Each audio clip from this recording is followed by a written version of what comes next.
Alright, let's go over the last bit of this stuff all. And even though people may like Dells or, Alienwares or this or the other, these are pretty good. Okay. I want to make one thing pretty clear. And you know what? If y'all disagree, strike me down and, respond or so on or whatever. But my honest impression of Alienware is this a joke? I honestly can't figure out how Alienware's still in business. Because people who are your true die-hard gamers, which is supposedly who... Alienware is like the ultimate wannabe system. It's like, ooh, I want to prove that I can, so I'm going to buy an Alienware. And it's just... I don't know anyone who is a serious gamer who doesn't look at somebody with an Alienware system and laugh. As a matter of fact, if I wanted to go to a gaming contest and instantly get underrated so that people didn't take me seriously, so that maybe for the first 15 minutes of the contest I could take advantage of people underestimating me, I would go with an Alienware system. Because most of the people in that room would look at me and just go, this person will be out in round one. They just would. So let's get back to the video. And I have to say that. And there's one more. Phobos, is that what it's called? Is that how you pronounce it? I don't care how they're pronounced, Now, Emeek. the Let's reason get I on picked with this it. one, because I think a lot of you PC guys would like this, because as you can see, it's got on-the-fly, one-touch overclocking of the CPU and GPU. It's got these little buttons on the front. You can overclock it by touching it up or touching it down, or overclocking the GPU by pushing it up, pushing it down. It's really, really intuitive how you can overclock just by, okay, I want to overclock it to 3.3, and that's really, really intuitive, and I like it. It's a decent looking design. It's all I don't like the... Okay, here's another thing. I'm just going to assume Emeek doesn't understand. This is the same thing. Overclockers are the same thing with gamers. Overclockers are never going to be happy with this. They're going to look at it, and it's part of the appeal of overclocking is kind of sticking it to the... And it's like, I got this much more out of a chip you only wanted me to get Y out of, and yada yada and so forth. It's like basically the feel of getting something for nothing. And that's one camp.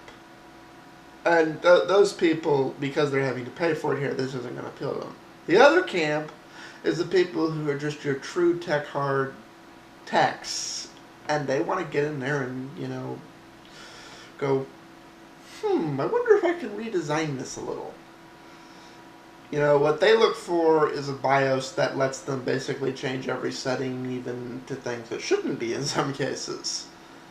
Which they can't do with this little push button thing. So, it's a novel idea, and I'm sure they'll sell some to a select group of people. But they aren't going to be overclockers. They're not going to be either one of the two groups I name about, and that's the majority of people who care about that. The rest just want the chip to run what the chip runs. The buttons are gaudy.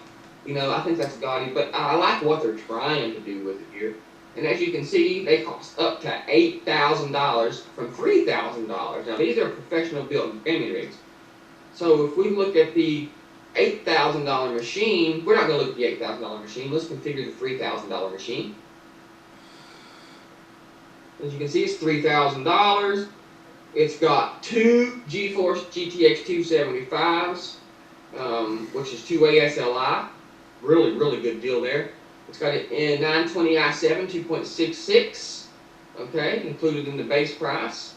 It says 8 megabytes. I guess that's cache. 4.8 GTs, whatever. I don't really look at these specs a lot because I'm used to just buying Macs. That right there, Now, I'm going to deviate from the video now because he takes way too long to get into the rest of this, and I don't have 10 minutes to let him prattle on. He never builds stuff. He doesn't get in. He doesn't look at the specs.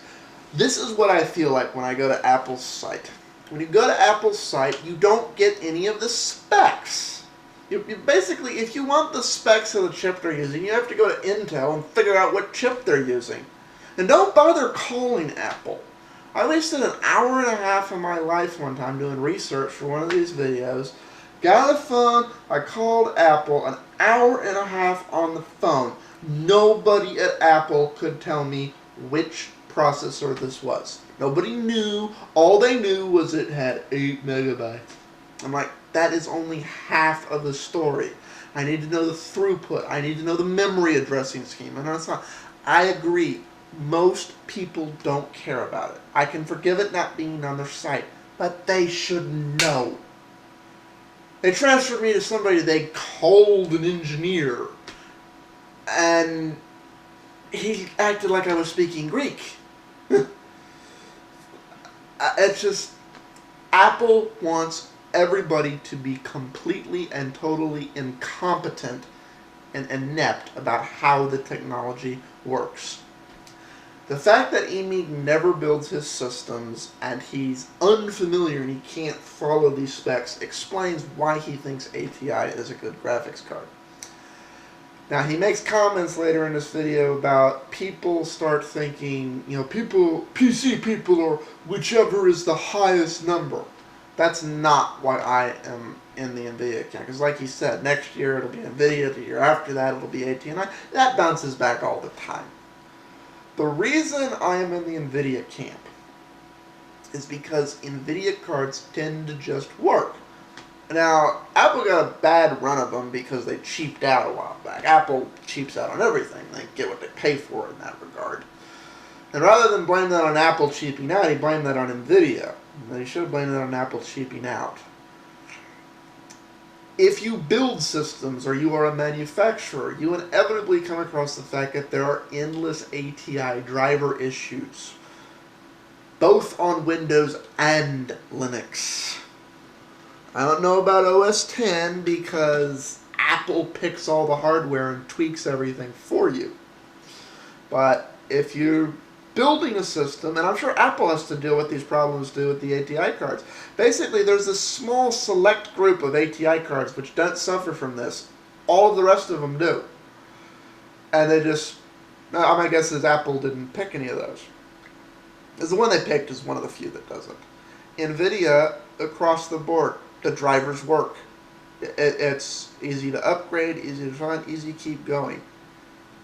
Quality-wise, they're about the same failure rate. The other thing is, because ATI tweaks the heck out of their drivers, he's talking about this graphics card, but any secondary thing like TV tuners or captures or something like that, you want the shittiest experience possible with that, get an ATI one of those. I mean it. It is... it's just not. So, if you're dealing with a fully tweaked system, they're equal. What you care about is the specs. Whether it's the amount of memory it's on and the GPU specs. That's what you care about after it's tweaked. But as far as doing any kind of system build, it's Nvidia all the way. Nvidia is what you want to use. Nvidia chipset, Nvidia cards. Stay the hell away from ATI. Peace all.